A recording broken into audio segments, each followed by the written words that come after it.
by Zaid Jilani. As we pass the 14th anniversary of the U.S. invasion of Iraq, its chief progenitor is suddenly beloved by the mainstream media again. Every time former President George W. Bush pops up somewhere these days, media pundits gush about how good he looks now, compared to Donald Trump. Recently, for instance, he described himself, and was dutifully portrayed as, a great supporter of the free press. "I consider the media to be indispensable to democracy," he told NBC's Matt Lauer in early March. "That we need the media to hold people like me to account. I mean, power can be very addictive and it can be corrosive, and it's important for the media to call to account people who abuse their power, whether it be here or elsewhere." The same week, he similarly assured a gushing daytime talk show host Ellen DeGeneres that "I'm a big believer in free press." The headlines were rapturous. But in reality, Bush was anything but a friend of the press during his presidency. Maybe he didn't demonize it as much as Trump does, but he actively manipulated it and bullied it far worse and far more effectively than Trump has, much of it in the service of selling his marquee policy, the war in Iraq. That illegal war destabilized Iraq and took the lives of hundreds of thousands of Iraqis and the lives of over 4,000 American soldiers. Many more in both countries continue to live with post-traumatic stress disorder and traumatic brain injury, among other war wounds. Over the course of the conflict, the United States has spent over $2 trillion. And although Trump is trying hard to delegitimize the press, which is highly dangerous and not to be underestimated, there's little evidence his behavior is getting the press to back away from its accountability mission, like Bush did. The run-up to war. By far the biggest and most tragic example of Bush making of mockery of the free press was the cascade of lies he and Dick Cheney told, and got away with, in the run-up to war in Iraq. Almost all of the American mainstream media was cowed by the nationalistic fervor expressed by Bush in his November 2001 invocation that the nations of the world are either with us or against us in the fight against terror. The White House attacked those who raised too many questions as unpatriotic. Newsroom leaders and their corporate masters were afraid of appearing out of step with the country. There were plenty of what Trump counselor Kellyanne Conway calls alternative facts in the pattern of manipulation and deceit Bush used to build his case for the war in Iraq. Among major print outlets, only Knight Ridder newspapers, which today is part of McClatchy, aggressively challenged the case for war. There wasn't any reporting in the rest of the press corps. There was stenography. John Walcott, who worked with Knight Ridder at the time, would later say, "The administration would make an assertion, people would make an assertion, people would write it down as if it were true, and put it in the newspaper or on television." Bush White House Press Secretary Scott McClellan would himself later write that the war was sold with a political propaganda campaign. McClellan said the push to war was all about manipulating sources of public opinion to the president's advantage, which is something the administration used the news media to do. Through it all, the media would serve as complicit enablers, he wrote of the press's role in the debacle. Their primary focus would be on covering the campaign to sell the war, rather than aggressively questioning the rationale for a war or pursuing the truth behind it. Looking back, we wish we had been more aggressive in re-examining the claims as new evidence emerged, or failed to emerge, the New York Times editors wrote in May 2004. Demonizing Al Jazeera. President Trump has referred to mainstream television networks like CNN as the enemy of the American people. But those are just words. By contrast, the Bush administration actively suppressed the one television network that was a thorn in its side during the initial phase of the war in Iraq. Qatar-based Al Jazeera's critical coverage of the invasions of Afghanistan and particularly of Iraq, featured in the documentary Control Room, set off a viperous reaction from the Bush administration. Trump complains of fake news, but Bush's Pentagon falsely accused Al Jazeera of purposely staging scenes of civilian casualties in Iraq.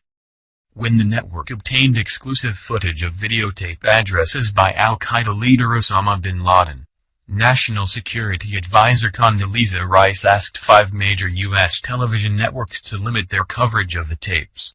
The New York Times called it the first time in memory that the networks had agreed to a joint arrangement to limit their prospective news coverage. The administration also imprisoned an Al Jazeera journalist in Guantanamo Bay for several years, one of many innocent people who ended up at the camp.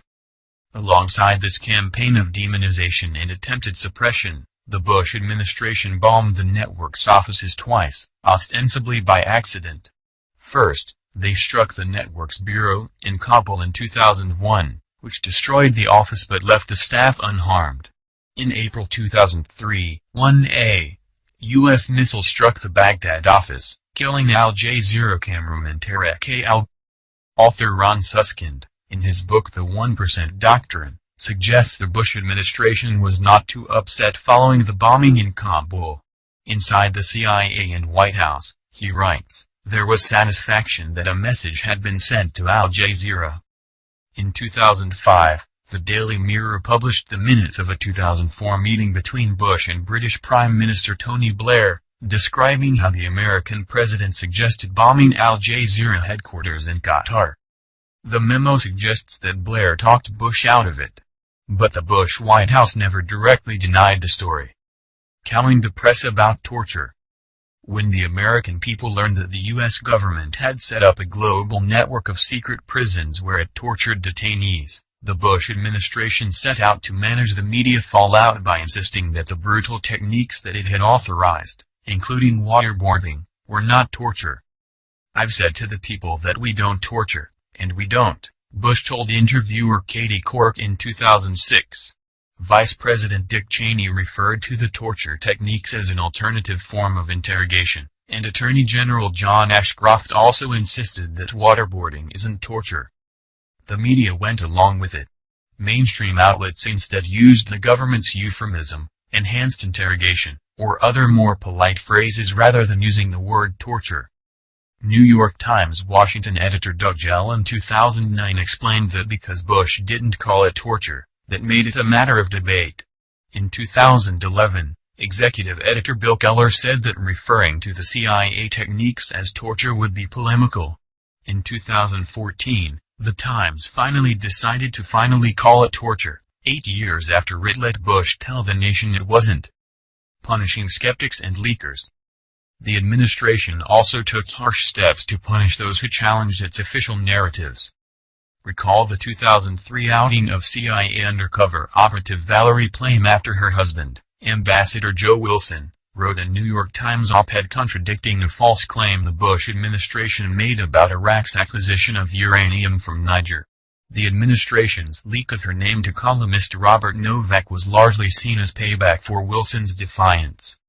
There's also the example of the groundbreaking New York Times story about Bush's warrantless surveillance program. It was published in late 2005, even though it was ready for publication in the fall of 2004. We had the White House, at the highest levels, insisting that this program would harm national security were we to write about it, the Times reporter who broke the story, Eric Lichtblau, later explained. The concern from the editors was would we be outing an operational program that was on a firm legal foundation, and they made the decision that we could not do that at that point. This successful intimidation removed a key scandal from the playing field right before an election that Bush only narrowly won. The administration also pursued numerous cases against leakers under the Espionage Act.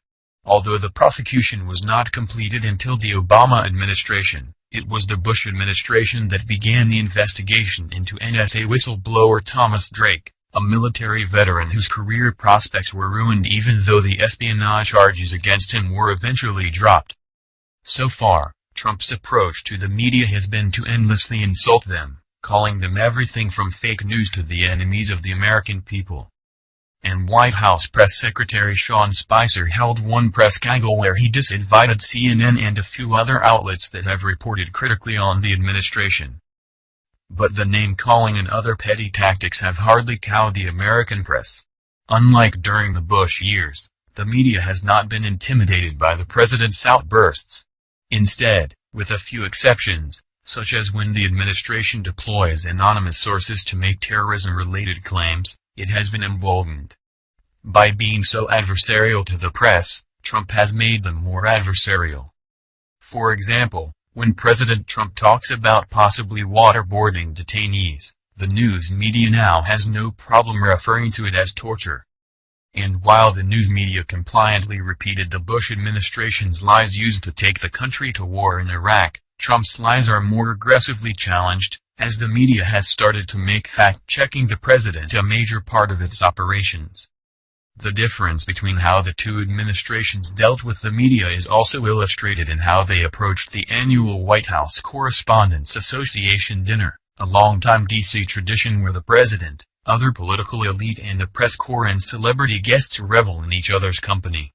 In late February, President Trump announced that he will not be attending. Many interpreted the move as an attempt by Trump to further antagonize the media outlets who attend the event, which is very different than Bush's approach, which was to cozy up to journalists. But consider how in 2004, Bush narrated a series of pictures of him at the White House looking for the weapons of mass destruction he falsely claimed Iraq had, as the crowd of journalists and politicos laughed with him. It's much healthier for American journalism when the president is insulting journalists and refusing to play nice than making them laugh with him about a war based on lies. That's the news. Join us here every day. Be sure to subscribe and click the bell. See you next time. This is TBNN.